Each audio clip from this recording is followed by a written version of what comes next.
What's going on, guys? No guys here, welcome back to another video. This will be a 4-2-2 tactics and instructions with gameplay, so you understand how it works as usual.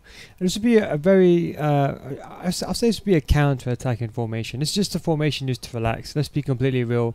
FIFA's coming towards the latter stages now. There's only a few months left, and I think it's about having fun now. If you see me play weekend league, you might see me use this formation next week or the week after, just to have fun.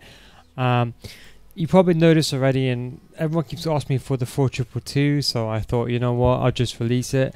In case you don't know, the 4-2-2 is very, very similar to the 4-2-3-1. The only difference is with the 4-2-2 is you have the extra striker. So, of course, you do lose the cam.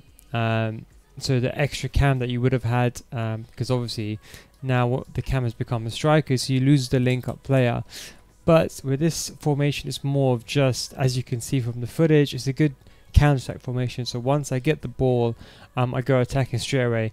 This is a really good formation if you just want to relax. You know what? The truth is, if you just want to play a couple of games or just maybe go to goal 3 or whatever, just chill, this is probably the formation to do so.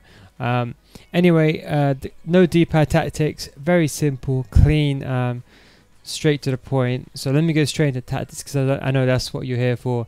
As usual, I'll go through each tactic and then I'll explain with the gameplay what I mean and what's the reason why. Pressure on heavy touch. Again, the same thing with pressure on heavy touch is no one wants to be playing drop back. There's no point in playing drop back with the formation if you want to have fun.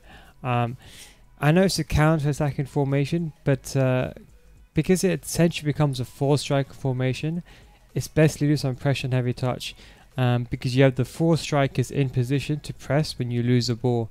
So that's why I'll leave this on pressure. That's why I think for this formation, it works quite well.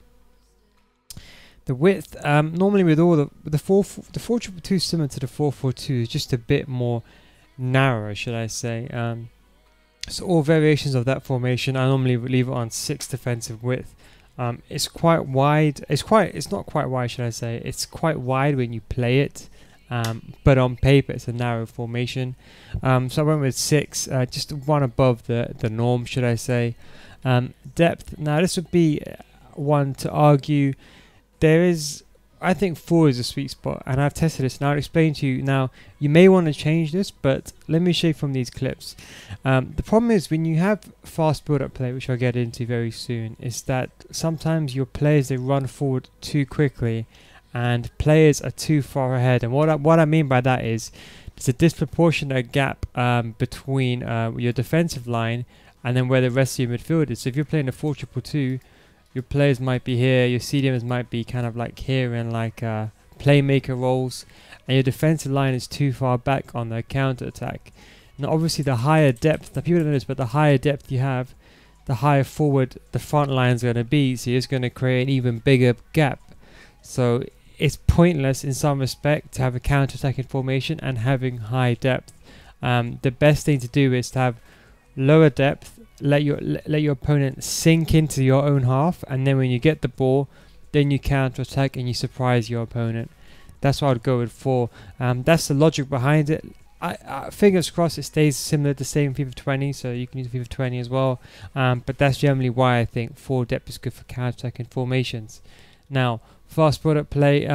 Again, as soon as you get the ball, you just want your players to run forward. As you can see here, it turns into a 4-striker formation. You have your 2 cams that kind of go on the outskirts. They're not wide as a 4-4-2, so they're not that wide. They're not hugging the sidelines, but they're just kind of like, almost on the edge of the box, if that makes sense. So they're good for the quick 1-2s. You want to pass it back to your striker or the link-up play. So it's really good in that respect. If you do find fast build-up play to be a bit too aggressive, a bit too offensive, you can use long ball. I know a lot of people now, they want to build up very slowly, and with fast build-up play, you're kind of forced in some respect to build up quickly. That's why I say it's a fun formation. You don't need to really think about it too much. But if you really want to build up slowly, use long ball. But fast build up should be more than enough. Width 6 again. Same thing here. The 2 cams, you don't want them to be too wide, and it's quite a narrow formation on paper. So I went with 6 width again. Players in the box, 7. I said attacking formation. You want to be attacking as much as you can. Corners, free kicks on whatever you want, I suppose.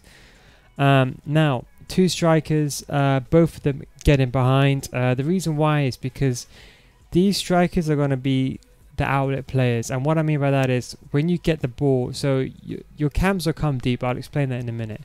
But what it is, you want these 2 strikers to be up front. So when you win the ball in defense, you can easily pass to your striker, and then they can do a 1-2 between themselves. So it won't be a lone striker like in a 4-2-3-1. You'll have 2 strikers, and they can pass between themselves. They'll be the target men in some respect. So have them on balance so they can always come back. If you really want them to come back, or use a D-pad tactic, come back. Strikers come back on defense if you really want. If you're really struggling, but yeah, both and get it behind. What I would say is, if you have a player like Fernando Torres, which everyone's using now, which is medium, then put him on stay forward. If you have it on balance, just for your future reference, if it's on balance, work rates are very important if there's not instruction given. So if you're someone like, for example, the likes of R9 with medium low or medium or Torres, put them on stay forward. Generally speaking, if you have a high medium, high low, high, you can leave them on balance. It's not too much of an issue. But if one of your strikers is medium, put them on stay forward, leave the other guy unbalanced like that. Cams, they come back on defense, as you can see from this footage. When you're defending, the cams, they tuck in. They tuck into the wing areas so you don't get doubled up. It almost becomes like a 4-4-2 when you're defending. It's really good. Obviously, it means you don't get doubled up on the wing, and obviously down the wing you can help defend those areas. And the good thing about the cams is they're a bit more narrow than the 4-4-2, so it can help prevent against first time shots against the 4-2-3-1. That's one of the benefits to this formation. If you know how to defend first time shots, it's all about positioning, and the players' positions make it hard. It's not impossible, but makes it harder for your opponent to reach those kind of direct, should I say, angles towards the far or near post. Yeah, get in a box. Yeah, so when you do get across, obviously you can when you go down the wing, you can do a driven ball into the box or a normal cross, and then they will get into the box. CDMs, cut passing lane, step back, right hand, cover center.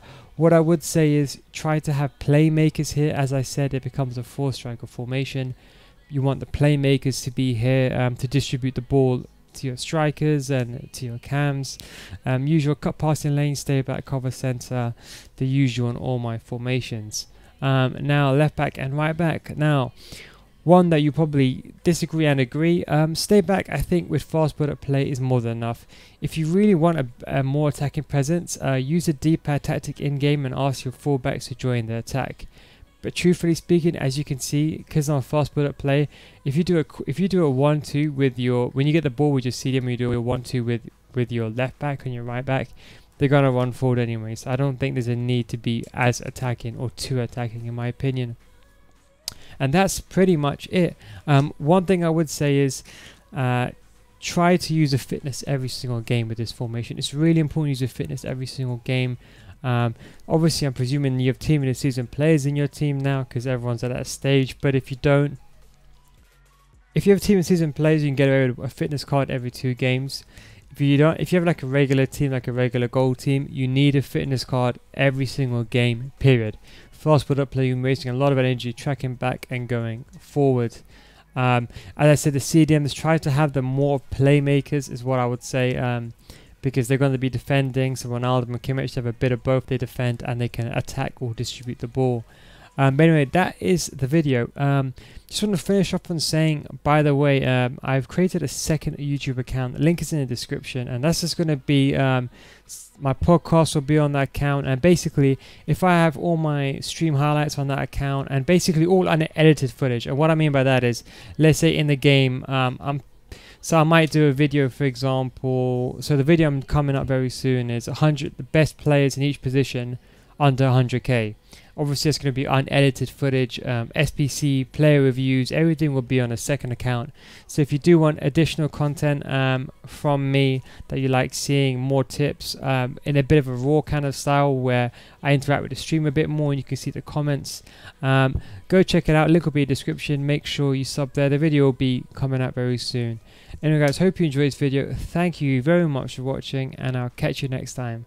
And by the way, if you have any suggestions as well for any videos, let me know in preparation for FIFA 20. I've still got some videos to come out. I don't know about tactics and formation, but let me know either way regardless. Anyway boys, take it easy.